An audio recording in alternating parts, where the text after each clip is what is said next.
இது வாங்க நாட்டு சிக்கன் கிரேவி பார்க்கலாம். 1 கிலோ நாட்டு சிக்கன் எடுத்து வச்சுக்கிறேன்.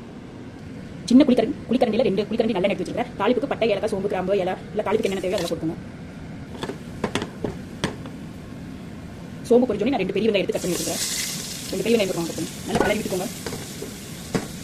வெங்காயம் வணங்கிட்டு அதுக்குள்ள அரைச்சி விட்டுக்கலாம். 2 கொத்து கருவேப்பிலை, 2 வரமிளகா, 5 பச்சை மிளகா, பெரிய துண்டு இஞ்சி கட் பண்ணி வச்சுக்கலாம். இஞ்சி தேவையான அளவுக்கு, ஒரு பெரிய பூண்டு எல்லாம் அரைச்சி விட்டுக்கலாம். அரைச்சாச்சு கொஞ்சம் தண்ணி விட்டு அரைச்சிக்கோங்க. பேஸ்ட் மாதிரி அரைச்சிக்கோங்க. பேஸ்ட் அரைச்சாச்சு. இப்போ நம்ம வெங்காயம் நல்லா வணங்கிடுச்சு. நம்ம பேஸ்ட் ஊற்றிக்கலாம். நல்லா கலரி விட்டுக்கோங்க.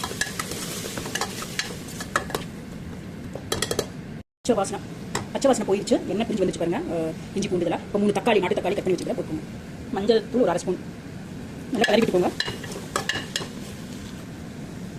இது தக்காளி நல்லா குக்கா இருக்குள்ள நம்ம வந்து கொஞ்சம் 2 விசில் தேங்காய், கொத்தமல்லி தூள் 2 ஸ்பூன் இதை நல்லா அரைச்சி எடுத்துக்கலாம். தேங்காயும் கொத்தமல்லி தூள் அரைச்சி எடுத்து வந்துடலாம். அரைச்சாச்சு. இப்போ வந்து நம்ம டம்ளர் தண்ணி ஊற்றி நல்லா பேஸ்ட் மாதிரி அரைச்சிக்கலாம். அரைச்சாச்சு. தக்காளி வெந்துச்சான்னு பாருங்க. நல்லா குக் ஆயிடுச்சு. சிக்கன் எடுத்து போட்டுக்கலாம். 1 கிலோ சிக்கன் நாட்டு சிக்கன் வாங்கி வச்சுக்கிறேன். ஒரு 3 டைம் க்ளீன் பண்ணி வச்சுக்கிறேன்.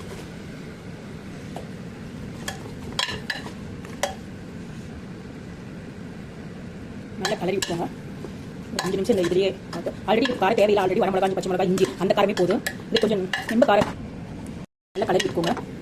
இதுக்கு காரம் தேவையில்லை. காரப்பொடி போட தேவையில்லை. மிளகாத்தூள் ஆல்ரெடி இஞ்சி, பச்சை மிளகா, வரமிளகா எல்லாம் அரைச்சி போட்டுருக்கோம். அந்த காரமே போதும். இது ஒரு 2 நிமிஷம் இந்த இதுலேயே குக்காக. அதுக்கப்புறம் தேங்காமல் கொத்தமல்லி தூள் அரைச்சி போட்டு ஊற்றிக்கலாம். ஒரு 2 நிமிஷத்தில் நல்லா ஓரளவுக்கு குக் ஆயிடுச்சு. இப்போ வந்து நம்ம பேஸ்ட் எடுத்து போட்டுக்கலாம். இப்போ வந்து கொத்தமல்லி தூள் தேங்காய் அரைச்சி வச்சு அந்த பேஸ்ட்டை ஊற்றிக்கோங்க. இது கூட கொஞ்சம் கொத்தமல்லி தலை போட்டுக்கோங்க.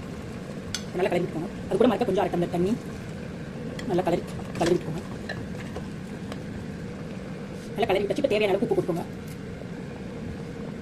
உப்பு போட்டாச்சு. நல்லா கலக்கி விட்டுக்கோங்க. கலக்கி விட்டாச்சு. நல்லா கலக்கி விட்டு இப்போ மூடி போட்டு ஒரு 3 விசில் விட்டு எடுத்துக்கோங்க. சிக்கன் நாட்டுக்கோழி சிக்கன் ரெடி, கிரேவி ரெடி. இப்போ மூடி போட்டு 3 விசில் விட்டு எடுத்துக்கலாம். மூடி போட்டாச்சு. 3 விசில் குக் ஆயிடும்.